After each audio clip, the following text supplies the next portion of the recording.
Te látom egy vevő vagy, gyere és mutatok valamit. Te is szeretsz az Ilbafóban reggelizni? Gyere és mutatok egy lakást, ami sétatávolságra van tőle. Meg is érkeztünk az első emeletre, gyertek és tekintsétek meg velem a kínálatunkban lévő egyik új ingatlant. A lakásba belépve a közlekedőről nyílik is a konyha, valamint a nappali.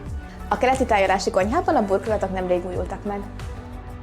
Ha még velem vagytok, akkor gyertek és mutatom is a nappalit, amihez tartozik egy erkély, ahonnan a reggeli kávétokat a reggeli napfelkeltével tudjátok elfedezteni. Na gyertek is velem tovább, és tekintsétek meg a nyugati tájálású hálószobát.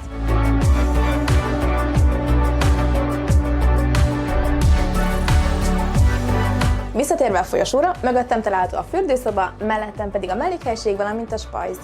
Szóval a konklúzió a lakásról az, hogy egy téglaépítésű, erkélyes, kétszobás, első emeleti lakásban vagyunk, ami 54 négyzetméteres.